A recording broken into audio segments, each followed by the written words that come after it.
Hello and welcome, everyone. Thank you for joining us on a weekend. Good morning, good afternoon, good evening, depending on where you're joining us from. My name is Meenakshi Iyer, and I'm your host at the NorthStar Café, founder and principal at NorthStar Solutions and Services. I serve as a personal agility and self-leadership coach, primarily focusing on mid-career technology leaders in supporting them in their people and change leadership journeys. And today, I'm so excited to host everyone here and my two special guests who are not only wonderful friends of mine, and I think I've met only one of them in person, and the other one we are still figuring out. But then we've done such amazing work together in the last 2.5, 3 years that when I started thinking about my own journey, it was as a solopreneur, particularly in the last 3+ years. I don't think I can talk about that journey without talking about my two special guests. So here we go. Welcome, Kim and Tiffany. Thank you so much for joining me today as we talk about the magic of solopreneurship. Thank you. Welcome. Good morning. Yeah, and it's such a. I know I shared this on the post that you had one of you had put out. Is that we all met through LinkedIn or through various virtual events, probably at the height of the pandemic. And I know that Tiffany, you and I started our businesses around pretty much around the same time, and we met through a virtual platform as well. And it was you who introduced me to Kim, and then the rest is history. So it's just amazing the partnership and the friendship that we've built over the years, and primarily in a virtual world. That's something that always blows my mind. So before we kick off today, I would love to invite you both to introduce yourselves. And we have some folks joining us here. Hi, Marisa. Yes, Hi, Sajid. Hi, Sajid. Thanks for joining. Yes. Kim, would you like to introduce yourself a little bit more first? Sure, thank you. So my name is Kim Meninger. I'm a leadership coach, and I'm on a mission to make it easier to be human at work, right? So I think that one of the hardest things about work is our humanity and that experience that we don't spend enough time talking about. And so I really focus on helping people to become more confident, more visible, and more influential leaders. So thank you so much for having me. Absolutely. Thank you, Kim.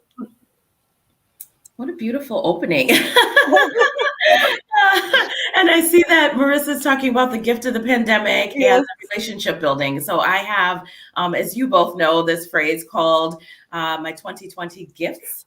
And you are both part of that. So for me, I'm Tiffany Castagno, and I am CEO and founder of CEPHR LLC. And CEPHR is an acronym for Cultivating the Evolution of Professional HR. I am very passionate about moving the HR profession forward from transactional to transformational and helping to support businesses to move.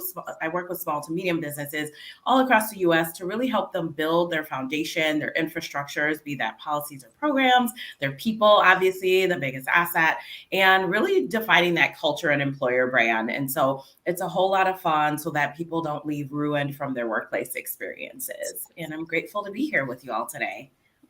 Thank you both so much. And it's so interesting. We have, I don't know how many conversations we have had, the three of us, but every time I hear you talk about you and your work in first person, I feel like I sort of peeled another layer, and I learned about another nuance about what you do. And today, what I realize is the synergies that exist between the work that each of us does. And at the end of the day, we're all if you look at us collectively, I think that we are focused on bringing the human element back into the world of work. That's pretty much the bottom line. Is that's what came up for me today. And I did want to also share a little bit about the context of the story behind how this conversation really evolved. And I think we started meeting virtually once in a while just to sort of do a catch up. That's how it started, right? And then this year, I think we met once back in like Q1, Q2, and then once just about a few weeks ago. And it was the most recent conversation that we had where we really talked a lot more about what we do in our business. And one of the things I remember, one of the questions I asked Kim was, "Hey, as a professional speaker, how do you know how much to charge, and how does all this work?" And we started talking about this, and one of the things that emerged very strongly, especially for me, is, hey, wouldn't this be great if we actually had this conversation among the three of us on a regular basis, one, and two, how fantastic would it be if we actually shared it with the rest of the world? So this is one such experiment, and everyone that knows me knows that I do these experiments, and then if it works, great, I'll do more of it, or I'll bury it for nobody to know ever after that. So, and I'm so happy that both of you agreed to do this. So that was, that was one of the questions I had as we opened our conversation is, so this was my story behind this conversation, and I'd love to hear from both of you. What made you say yes to this conversation? Tiffany? Well, I mean, who could not say yes to you or Kim? And I was like, what? We have this, Meenakshi coined us the terrific trio. And so it's like, why would I not say yes to supporting two amazing women who are doing wonderful things, who I consider dear friends and who support me so fiercely, and to be able to share this message that we all feel is so valuable and important to the world, because as solopreneurs, and we'll get into that, it's just everybody's journey looks different, but there are so many similarities across that often don't get talked about. And I was like, I'm here for that. I'm here for supporting people and building on the future of work, which is something that we all share too. So I could go on, but those are the main reasons why I said yes. Well, and I wholeheartedly agree with you, Tiffany. I would never say no to a conversation with two of my favorite people. What a great way to kick off the weekend. But also, to both of your points, I think there's a lot of mystery around solopreneurship. I talk to a lot of people who have myths and misconceptions about what it's like, or just have lots of questions and don't know where to get the answers. And it is daunting when you look at it from the outside world. It's daunting when you're on the inside of it, right? So the more that we can collectively come together, support one another, share some insights, that's my favorite thing to do. Absolutely. Thank you both. And I love what Sajid is saying here, the power of one, and yet 1 + 1 = 11, not 1. That's fantastic. Thank you. And Sajid has also shared a quote. I'm convinced that about half of what separates successful entrepreneurs from the non-successful ones is pure perseverance. Oh, I did not know there was such a quote, but this is one of my fundamental beliefs, that you just got to show up no matter what. And consistency is the key to success, depending on what success looks like for you, for each of us, right? So thank you for sharing that. And then we have more people joining us. Hi, Summer. Summer from Texas. Yes. Sunshine. It's cold over on the East Coast. Yes. We'd love to hear from those of you who are joining us, and we know several of you may not be convenient for you to join us live, and that you'll catch the recording. So we deep gratitude to all of you.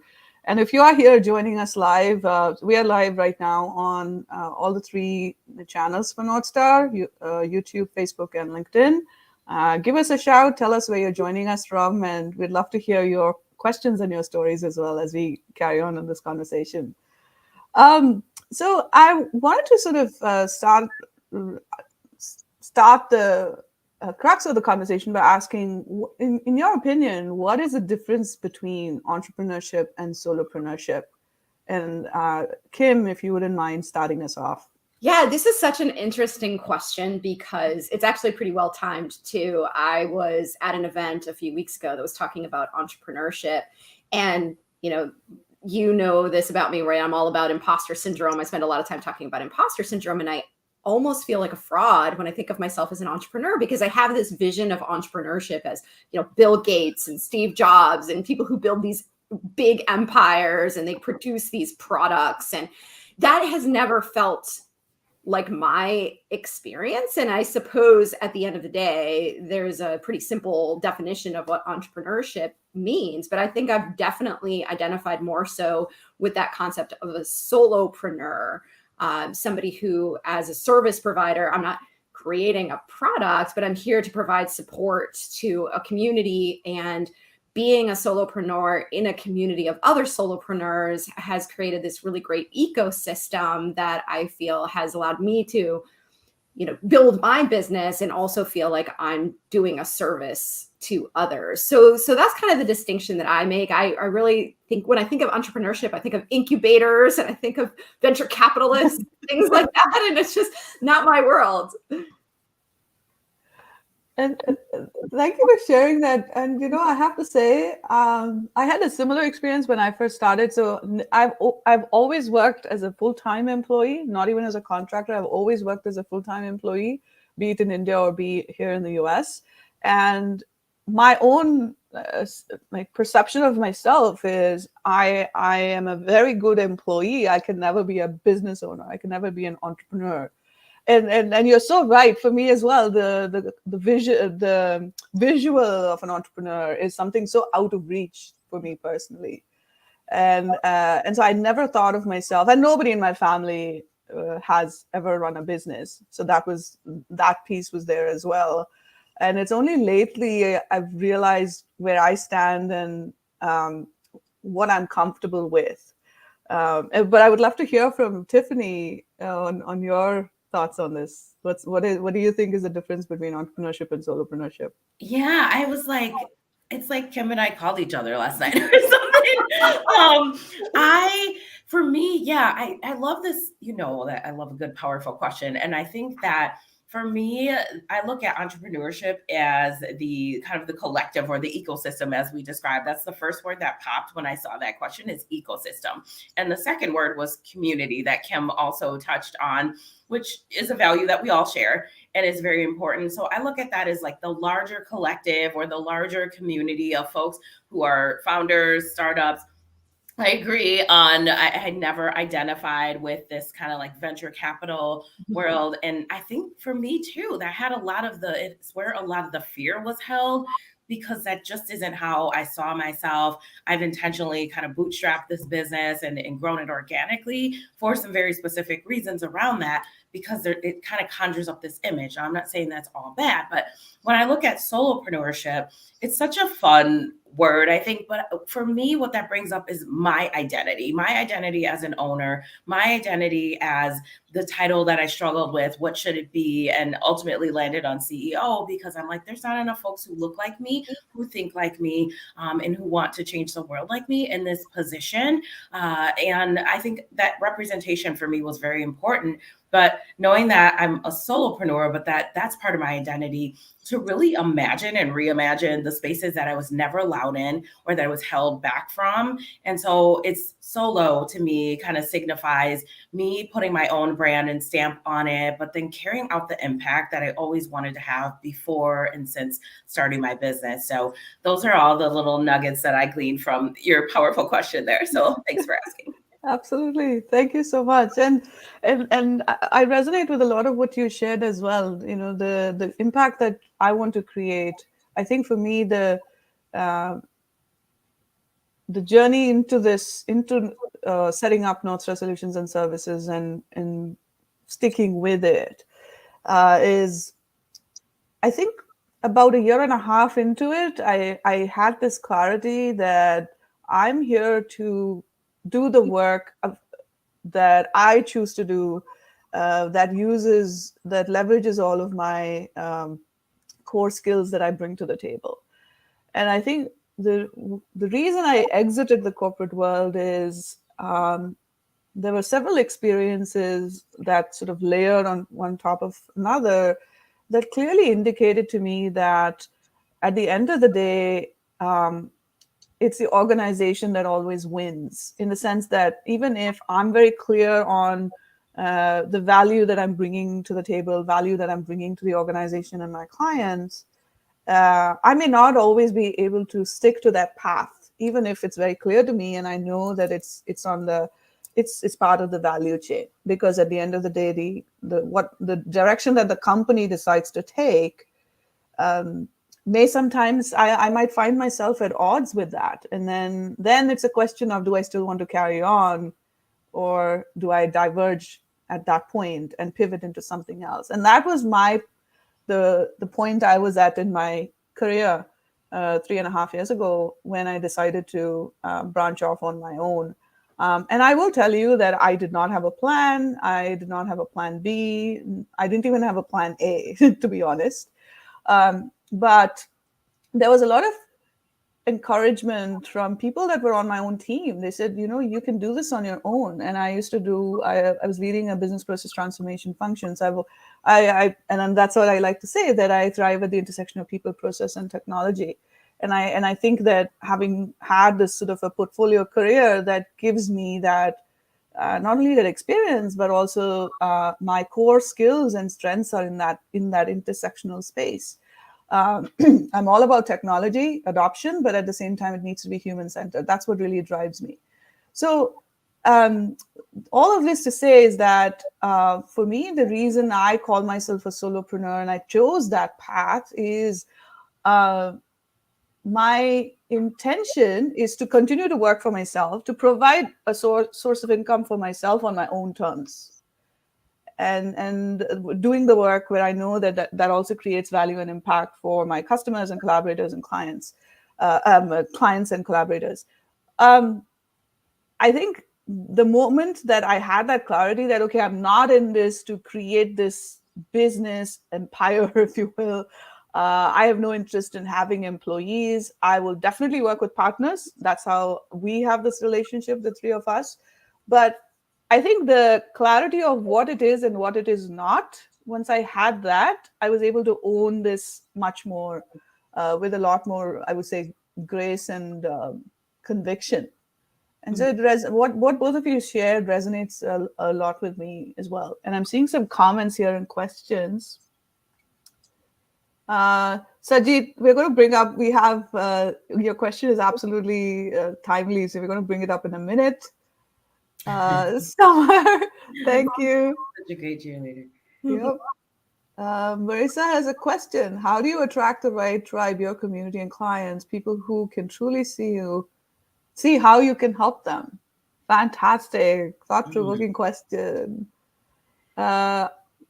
Kim, Tiffany, I invite either of you to, start with, I think what's so powerful about what you both shared about solopreneurship is really this opportunity to merge your value system and your identity with the service that you provide out to the world. And I think for me, I have been on my solopreneur journey for over 10 years now, and it's been a windy one. And I think in the beginning, I didn't really know who I was or what I wanted to bring to the world. I knew that I was unhappy in my corporate life and that there were a lot of things that felt unfair or wrong to me about the way that the systems had been operating. And I wanted to be part of the solution, but I didn't really know how. And until I really found my sort of value, I got really clear about my values and what I care about, and could start to bring those to every conversation that I have. So I do a lot of speaking. I'm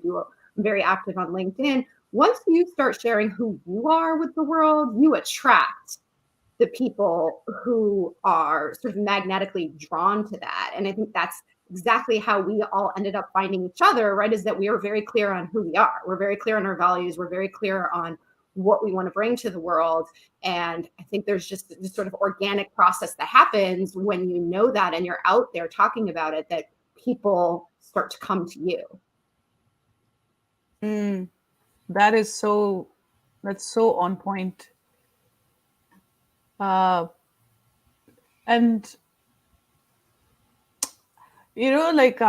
what you shared just now, Kim, is being clear on who you are, and that's the pathway to attracting the kind of people that you want to work with. And that's absolutely fantastic. Tiffany, what's your take? Yeah, Marissa, she's always has another great cheerleader, always has such great questions, and we have good conversation. So if you don't know her, please get to know this wonderful woman too, and Summer, and Sujit is amazing too. But I think I echo what Kim said in that when you're very active on social media, you're putting out the message of whether that's video, through copy. I use a lot of gifts, whatever that means for you, and bringing your whole self to your business, to your community, and building community. And really, we get that option. We get that option as solopreneurs. We get the option of who we call into our circle. Even in your personal life, there are people we don't mesh with, and maybe we have to part paths. But I think at the same time, we do that in our business. So you call in what you want and you remove what you don't. And those are things that we have to describe and determine for ourselves. What is my internal value system? And making sure that the folks we want to serve find us. And so we get our voice and our message out there. For me, I know for all of us on this panel today, diversity, equity, inclusion, belonging is a huge pinnacle to what we do in our personal lives and our business. And so that's something I'm going to put out there. But I'm not the person, while I have to do business development as an owner, I'm not the person who's going to be super pitchy or be that person, because it doesn't feel good to me. It doesn't feel good to me to invade someone's privacy that way. And so I'm not going to behave in that manner. So I was having another amazing conversation with another solopreneur, Sejal. She's very active on LinkedIn as well, yesterday. And we were talking about how when you have these types of conversations and you invite curiosity and you talk to other folks, you bring them into your community, then you call in other things. You manifest what you need, and it just finds you. There's a great quote from the book, The Alchemist, that says that the universe conspires to help you get what you need. That's not exactly what it says, but I love that so much, because if it's also similar to, if you don't ask, you don't get. And so I think there's so many different ways that we can pull in the support that we need and not feel like we have to do it alone. Mm-hmm. So many nuggets there between the two of you. And one of the things that you said, Tiffany, just now, if you don't ask, you won't receive, or ask, you shall receive, right? That's what I did when I reached out to Kim over last weekend, and I said, hey, do you think I can be a guest on your podcast? By the way, Kim, do you want to put a link to your podcast, The Imposter Syndrome Files? Oh, sure. Yeah, thank you. Yes. And yeah, so I'm like, that would be a great opportunity for me to share my thoughts, and also get to do something with Kim. But the point is, I hesitated a lot before I sent that email, because again, it goes back to this thing around, so it's a whole journey, right? Self-doubt. Do I fit that? Will I be of service to Kim's audience, and do what I have to share? How does that fit in with the message that Kim has? And it felt a little bit awkward to ask, instead of being invited, to ask for it. So these were all these, bundle of emotions that I had to wade through before I actually sent that email out, Kim. And so and where it all came from was, I was thinking about, okay, what do I want to do in the coming year? And one of my big goals is to start building out my profile as a speaker. And that's something that I'm intentional about. And so I started looking at, okay, what are the other opportunities that I can get to start on this process? And I happened to be listening to one of your podcast episodes, Kim, and was like, I should ask him if I can be on her podcast. And the worst thing that will happen is saying no, and that's okay, Can I respond to that? Because I think it's so important. We all find ourselves getting in our heads in these kinds of situations, right? There is that vulnerability, that fear of, oh no, what if she says no? Or it takes this courage and bravery. But I remember my reaction when I saw your email was like, oh my gosh, I can't believe we haven't done this already. That's what you said. I was like, I'm so glad you said that, because, I just get like so laser focused on what I'm doing, and I'm not always thinking. And I'm like, oh, this is going to be great. And so much of what you talk about aligns perfectly with what I talk about on that show. So I think we're so reluctant to ask, but you're actually doing a favor to the person that you're asking of too when you do that, because you're bringing something special to them. And so I just think that's important to remember too. Yeah. Thank you for that. And you know, the other thing that came up for me when I was writing that email and I was considering, should I not? And here's the thing I do, right? I never put the two, because accidentally, what if I hit send? So I work on my email. Pro tip, I do it too. So I was like still fumbling. And then I'm like, what if I am not the right fit and Kim has to say no to me? And then that would be an awkward thing for Kim to do. So should I really send this email? So I had this whole conversation with myself before I sent it out. Yeah, but that would have been a growth opportunity for me too, right? To figure out how to gracefully say no to you That's a great point. If that weren't the right opportunity. Wow. That's a coaching moment right there. Thank you. That's why I love you both. I learned so much from you and your coaching. I'm seeing some comments here. So Marissa says, I'm not pitchy either, but my business coaches keep telling me to ask for the sale. Let's dive into this a little bit more. And I know, Tiffany, you talked about this as well just now, about not getting into people's DMs. I know that we have had conversations about that. What's coming up for you? First of all, I just have to acknowledge that you put that out there, Marissa. I think it's so powerful. And I think especially as women, it can be difficult. And, you know, we see this play out in the corporate space too. Like, should I say something? If I put it out there, is my male counterpart going to maybe steal my joy, my credit, all this stuff? Like, and I speak from my own experiences because this has happened. But these are realities for people. And these are the things that we bring with us into our businesses, the things that have come along, the experiences, the traumas, if you will, from some of our other spaces.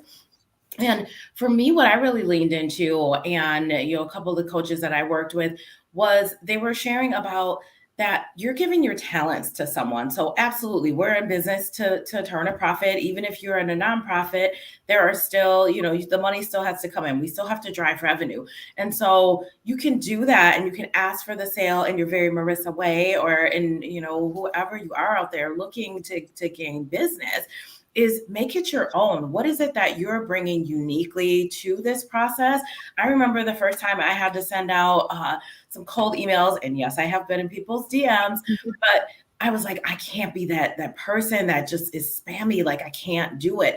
And so you just have to own what that looks like for you. Take some time and craft up what that message is that feels good to you. That if you were in a conversation with this person, how would you say, this is how I can help you? And at the end of the day, you're going for the impact. You're going for service. Maybe you have a product, but it's good. You're looking to make impact. You're looking to change somebody's life. And so I think that's how I have kind of, quote unquote, gotten around it or reconciled it, because you do have to make it your own. You don't want to be like all buttoned up if that's not you. So I guess those are my nuggets for you, Marissa.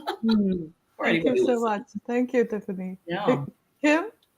Yeah, I mean, this has definitely been a struggle for me too, because I am not a salesy person, and I don't appreciate when people behave that way towards me. So I think if we know who we are too, and so much of this comes back to what we were talking about before of understanding your values and what you want to give to the community, is I really believe in what I do. And so if you come from a place of service as opposed to a place of, I need more sales, I need more revenue, whatever the case may be, I think that comes through in the way that you communicate. And I remember somebody saying years ago when I was first starting out that if you don't tell people what you do, then you deprive them of an opportunity to take advantage of that support and that service that you offer. It's ultimately up to them whether they decide to buy that from you.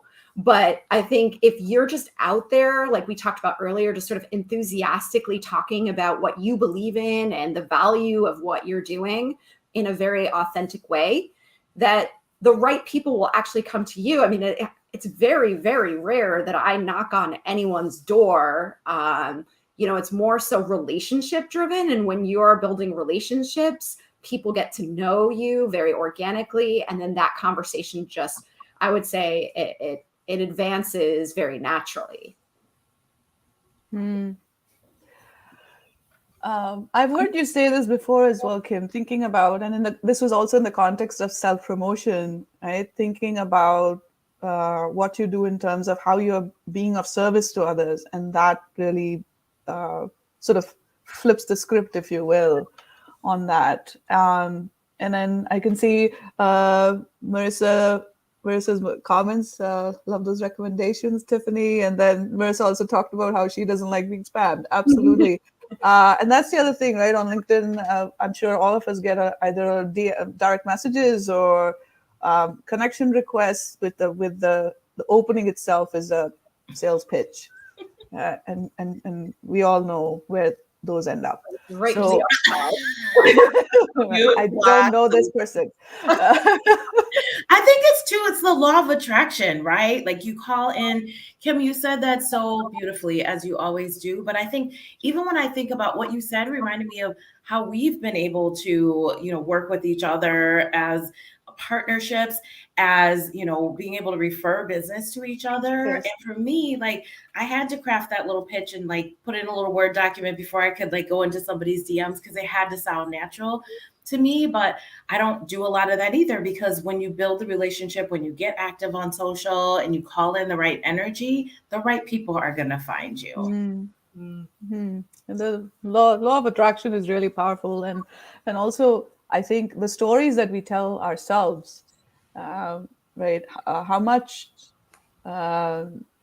we often, and then the three of us have talked about this, and I think that most of us would agree that we are often kinder to others than to ourselves. Mm-hmm. And so what are the stories that we're telling ourselves? What does success look like for us individually?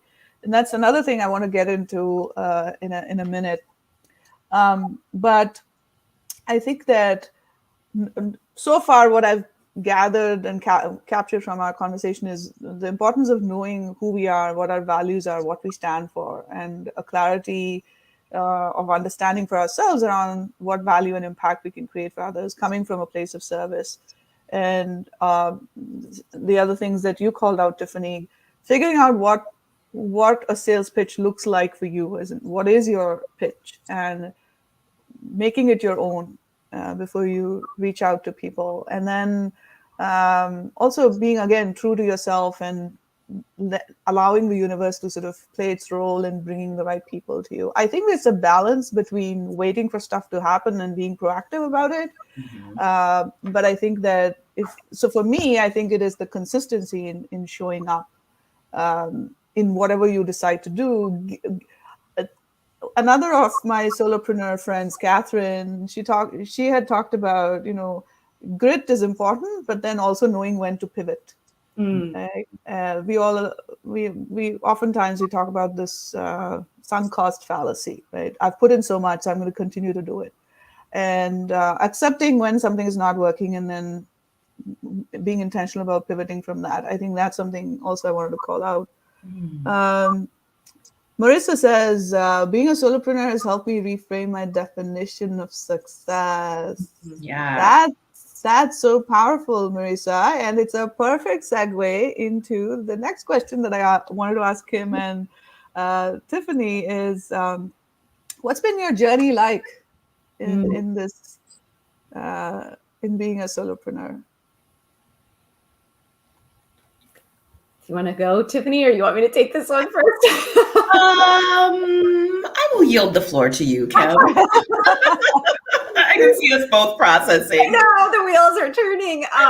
Well, it's a really interesting question because I never had a dream of becoming a solopreneur. I worked in corporate America for the first half roughly of my career, and that's where I thought I would always be. I thought I would just climb the proverbial ladder as far as I could get, and I never had a plan. It just wasn't it wasn't how I identified myself.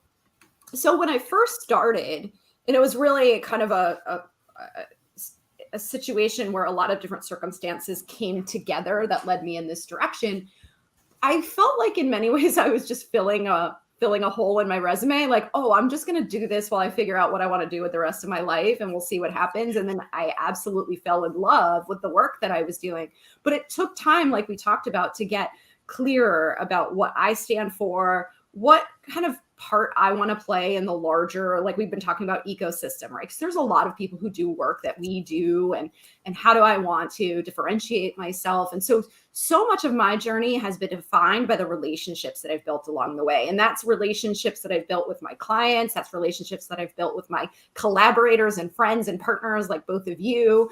And I learned so much from being part of this larger community. And I think solopreneurship can be very lonely. I mean, I'm a very social person. I'm an extrovert. I have so much of my joy when I worked in corporate America came from the opportunity to have teammates. It came from the opportunity to kind of bounce things off of people and to be in collaboration. And so I really have been intentional about recreating that as much as possible as a solopreneur. And so I'm learning something new every day. I mean, even over 10 years later, I feel like I think differently every week than I did the week before. And I meet new people every day. And it's just always a fascinating, unpredictable, and magical journey. Yes, and you touched upon so many of those aspects of solopreneurship, right? It is lonely. I mean, I think we'd say that about leadership as well. The higher you go up the ladder, the lonelier you can get. And I think that's true in entrepreneurship and solopreneurship, because I think as founders, actually what you said resonates with me a lot, because I think about this quite a bit, that I find fewer and fewer people in my immediate personal circle that I can share about my professional life with, right? Because as a solopreneur, as a founder, my life at work in my professional space is so different from others, because they all have full-time jobs, which is how I was until a few years ago. But now it's that sort of there's no resonance anymore, and I saw that has had an impact on some of my personal relationships as well. But I absolutely 100% agree with you on replacing your co-workers with other collaborators and partners, like the three of us, right? And we even have this one name, the Terrific Trio. And so because that's what we think we are. The learning continues, and then how you can find different ways to continue to nurture yourself so that you can be on that path for sustainable success. I did want to ask one more question, follow up, Kim, before I jumped over to you, Tiffany. What does success look like? So when you first started, and I know you also have a story around your business, the name of your business, right? It was, so you want to talk about that first?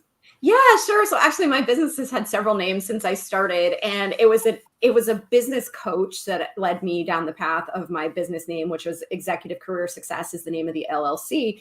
And it just never felt authentic to me, because it felt like while I was using the term executive more aspirationally, people were starting to question, well, do I fit into this profile? Is this the right service for me? Of course, because I work a lot with imposter syndrome, there's that, sense of, who am I? I'm no executive, right? So I recently changed it to doing business as of your career success, so that everybody could see themselves in that name. And so it's been an evolution, and I think that's also the nice thing about solopreneurship, is that you can pivot, like you said, right? You can make changes along the way. Absolutely. And I love that story about how you evolved, how the name evolved, and how you went towards the path of inclusion, and now it's more open and more inviting. And I know that you also lead, if you want to plug that link as well in here, Kim, I know you have a group, you lead a group, and it used to be called Leading Women, and now it's Leading Humans. That's a great group. Yeah. And we invite everyone that's live here with us, and also that'll watch the recording, to absolutely check this out. This group meets every Thursday, correct? Every Thursday at 12 p.m. Eastern. I'm going to put a link in the LinkedIn chat. Absolutely. Marissa, thank you. And Marissa says she had to drop. I hope you catch the rest of it on the replay. Thank you today for joining us today. Hi, Nanapat. Good to see you here. Yeah. And welcome, Phil. Thank you. Thank you for being here.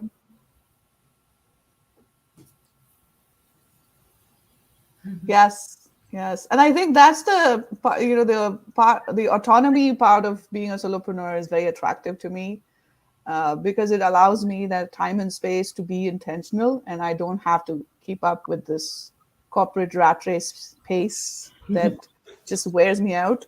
So that's also something that I've enjoyed. So Tiffany, over to you. So what's your journey has been like?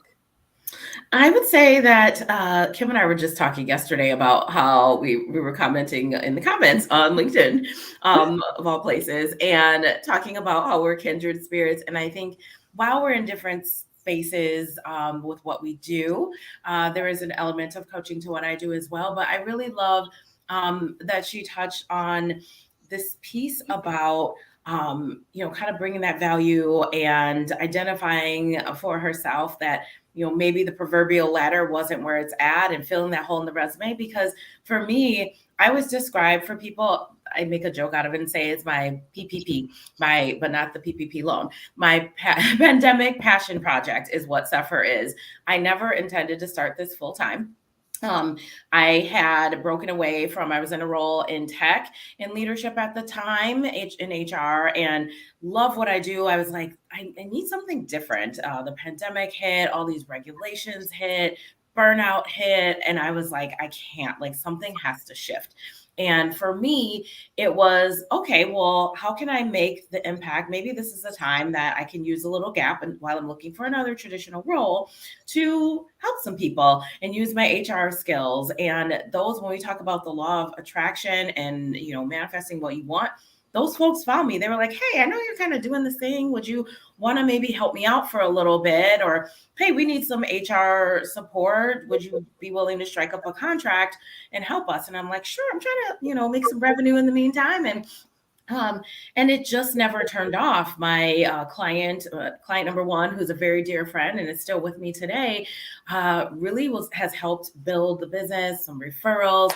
Other clients have referred business. And when you do your business on your terms, as you described, Meenakshi, and you make it your own, it just all unfolds. Those evolutions, the fine tuning that Phil talked about, you figure it out. And I always also say that your business will teach you, your clients will teach you, the market will teach you. And as an HR consultant, of course, I'm bound by compliance and confidentiality and other things that sometimes put a wrinkle in what you may want to do, but you also may actually touch on intentionality. And that is so important as a solopreneur, being intentional about who you collaborate with, the timing of when you do that. Someone mentioned, I think it was Marissa, about how you were intentional, Meenakshi, about reciprocity before making the ask. That is so important because even if we think we have the greatest product or service out there, is the market ready? For me, I thought I was going to be doing a whole bunch of other things when I first started. And the bulk of it, COVID is what grew my business. People needed to understand policies and procedures and put those into place. They needed to keep their teams healthy and safe. And they needed to figure out ways to return to work, or what does that look like? What's our office space? And so that really grew my business. But we have to be able to make those pivots too. And so it has been an interesting journey, but one that I have loved and embraced. Absolutely. And you have to tell everyone that you started your business in the middle of the pandemic, yeah? May 2020. May 11th, 2020. My pandemic passion project. Absolutely. And, so much of what both of you shared resonates with me as well. And, I registered my business. I always say this. I registered my business in August of 2019. And I'd always intended for it to be a virtual business because I worked in remote teams, led remote teams, and I've worked across time zones for most of my career. And so for me, it was about working with mid to small to mid businesses, mid-sized businesses, and figuring out in helping them figure out organizational transformation initiatives, particularly if they were looking to adopt agile ways of working. So my focus has always been on the technology space. And I love what you shared, Tiffany, about everything will teach you, right? And that's so true. Your clients, the ecosystem, the market. So I think that every interaction is a learning opportunity, regardless of the emotions it may evoke in you. I think there's something to learn in everything, every interaction. So that was spot on. And finding ways to, this goes back to what both of you have shared, is knowing who you are, what you stand for, what you represent, I think will help you in being very clear about who you will collaborate with, and because the why is very strong, and that's, I know that's something you hit upon just now, Tiffany, as well. And I think that's how, like, you and I have collaborated. We co-host our conference now, the Future of Work conference, and that's how Kim and I first met, when Kim was one of our speakers at the conference. And then Kim invited me to join our team of coaches at YourCareerSuccess. So, one thing leads to another. But then I could not agree with you more. I think it's the baseline of shared values, and the service mindset that we have. In our case, that's, I think, is a foundational aspect in terms of why we work together very well. Yeah, so there's some comments here. Let's see. Got everything here. Okay. So as we begin to wrap up our conversation today, I want to go back to one of the questions that Sajid had asked earlier on. And that is something about 2023. Here we go. What are the challenges all three of you foresee in 2023, and what can you do to cushion some of the challenges, if any? This is a really interesting question. I actually read an article within the last few days that talked about a lot of my business is in the tech space, and the layoffs that are happening in the tech space are undermining DEI efforts. And that really stood out to me. I am very much focused on inclusion and psychological safety as foundational to our experience within the workplace. And I worry about what a changing, perhaps worsening economy might do to those initiatives. And so I think it's going to be really important for us to continue to speak out, to continue to be contributing to and leading these conversations so that these issues stay at the forefront and don't just slip back. I was really, as a result of the pandemic, cautiously optimistic that a lot of things had surfaced that we had kind of not been paying enough attention to, or, companies had been able to get away with not addressing for a long time. And I'm just really mindful of not slipping back into old patterns and not learning the lessons of the, last few years. And so that's what I'm going to be paying attention to in 2023. Thank you. Thank you for that, Kim. Tiffany, how about you? Yeah. All of that. So +1 on all of that. Stamp it, seal it, little star on it. Because one of the things that's on my mind, and I've been having a lot of conversations around, is the diversity, equity, inclusion, and belonging piece. And there's a lot of things that are starting to circulate online too, on LinkedIn and otherwise, where it's like, are we losing this focus that we put so much into for diversity, equity, inclusion, belonging initiatives? Now that people feel like, okay, things are calming down, it is an ongoing effort. It is always going to be there, and whether people embrace that or not. So it's something that I fold into every aspect, I should say, of my work, because it needs to be intentional. The other couple things that I would say that I'm seeing emerge as challenges, and of course there's a DEIB perspective to that as well, is the crisis that we're in with mental health. There's still a lot of stigma. We're seeing our LGBTQ plus community and our other marginalized, oppressed communities, our workplaces being a structure of that. And so having, which falls into the third piece of this, what we used to do at the beginning of the pandemic of being able to pause. And now everybody's kind of like back as in the rat race, as we've described, and not pausing long enough to set aside those agenda pieces, set aside to hold some space and time for folks so that you can make sure you have the pulse on your people and really build these intentional cultures. And so those are things alongside what Kim said that I think we absolutely have to stay attuned to, because that's why we have things like the Great Resignation. And truly, you can ruin people in their employment experiences if you are not focused on the right things and you're not putting the time and budget and energy behind these initiatives. Mm-hmm. So true. And the call out on both the DEIB front and also on the mental health piece, I think, is extremely critical, particularly in the knowledge workspace, right? Mm-hmm. And I think for me, one of the things that I'm looking at also as a professional coach and someone that is still doing live work, as in I don't have any courses or I don't have any sources of passive income yet. So everything that I do, it is something where I physically engage, or albeit on virtual platforms, but I'm the only supplier, if you will. Mm-hmm.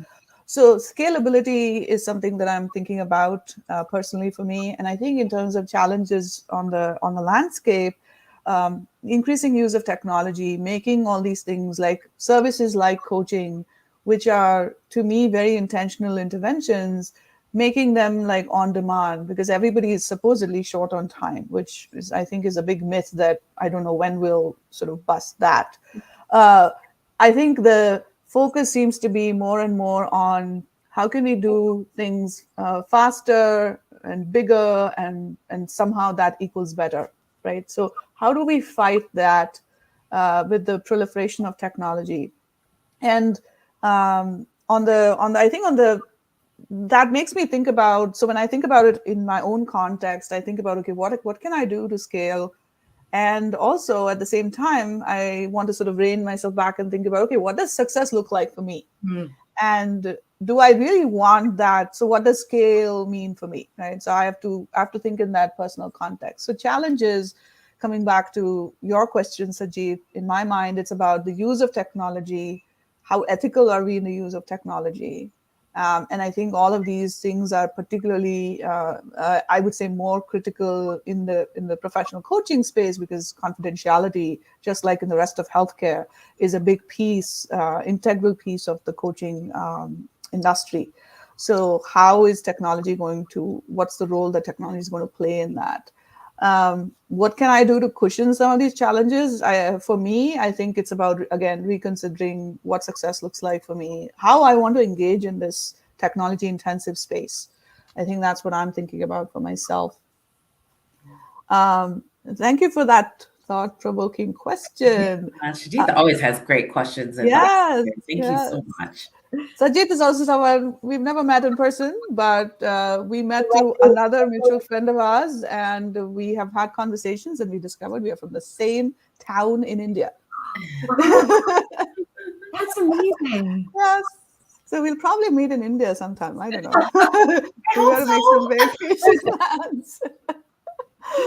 So as we wind up, one last question to both of you.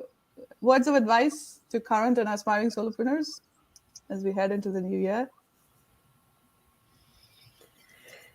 Well, I will just bring my imposter syndrome lens to the conversation here. I think that one of the biggest things that keeps us from moving forward is the self-doubt. It's the story we tell ourselves about what's possible or what we deserve or what we're capable of. And we are capable of so much more than we think we are. And I think one of the things that the three of us have laughed about from time to time is that we tend to believe that there's this right way, or there's this sort of hidden guidebook about how to do things, whether you're in a company or you're out on your own, that we just don't have access to, and we're trying to figure it out. But one of the things that was really liberating for me when I started to become a solopreneur was realizing that nobody knows what they're doing. We're all just figuring it out as we go along.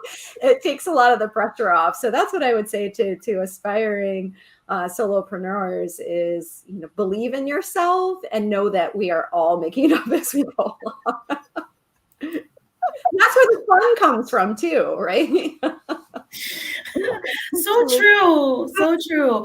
I agree with all that. And, we've been talking a lot again about the value system, but I would say while we're saying we're making it up as we go along and that the business will teach you, the market will teach you, your clients will teach you, there has to be a component of that. There has to be this self-love and kind of this ever going battle with the imposter, the judge on our shoulder, right? And knowing that we are out here for a purpose and meaning. I believe everybody wants that in their work. So really embrace that when the difficulty comes, because it is a roller coaster ride. And every single entrepreneur I know, because we don't normalize this either, is that probably once or twice a week, at least once a month, they're like, should I still be doing this? Do I want to go back out into, corporate and that nobody talks about that, right? Like that's this hidden shrouded thing, but embrace that. You have enough resilience and grit in you to do this. And you have a community that you can build very intentionally around you to be able to get the support you need. We are never, even as solopreneurs, alone. I would say together is better. And that's, truly, there are so many people out there willing and wishing to help you. You just have to land in their space, and it's all about calling that in. So just lean into your values and the rest will follow. That was just absolutely so beautiful, and a lot of resonance here. Thank you, Narpat. Thank you, Sajid. And to cap it all off, my 2 cents is, and I think this is something that that I've had a sort of journey with, and I've struggled with a lot, is figure out your points of privilege and constraints, and accept them and acknowledge them. I think I still struggle with thinking about, I already have a lot of this privilege. The fact that I don't have to worry about where my next meal is going to come from, whether I have money in the bank, whether I have a roof over my head. These are all points of privilege. And so when I want to take some risks, I think I struggle with, do I really need to do that? Like, why can't I just stay in my lane and just do what works, what already works, right? So getting over that has been a big growth opportunity for me, and it's been an ongoing thing for me. So that's where it's very personal for me to say, identify your points of privilege, identify what your constraints are, and always remember that you have to do what you have to do until you can do what you want to do. And that sort of has helped me in my journey. So that's my 2 cents that I want to share with everyone. And with that, we are at the end of this conversation today. Who knows? The terrific trio might just come back and make this a regular thing. I don't know. We'll see. But thank you so much for joining us, everyone that joined us live today. And parting thoughts, Kim and Tiffany? Oh, it's always so inspiring to spend time with both of you. And I, like you said at the beginning, I learned something new about both of you every time we have these conversations. And I hope that everybody leaves feeling empowered and feeling inspired, that, there is opportunity out there when you know yourself and you put yourself out to your community. There's a lot of magic in that. Yeah. Oh, yes. And what you said, Kim, and then I see that Lakshmi has really latched onto that too. That was just beautiful, Meenakshi. And so I would echo that. We're all here to support you. You can count us as part of your ecosystem, your tribe, your support. And, feel free to reach out. As we shared, we're all active on LinkedIn, and feel free to just send us a note. We're all in this together, and together is better. Absolutely. Together is better. Absolutely. Thank you. Thank you all so much. And here's wishing everyone a wonderful holiday season. Hope you find the time to pause with purpose. So that's something I talk about all the time. and just take the time to reflect on the journey, look at how far you've come before you look at how far you've got to go. So enjoy that, celebrate your small wins, and connect with us on LinkedIn. And if you have any questions, if you have any questions, I think Sajid, I saw another question from you, and the three of us are going to answer it offline. And if you have any questions after you watch the recording, those of you that are catching the replay, join the conversation. So until next time, take care, be well, and see you soon. Thanks, everyone.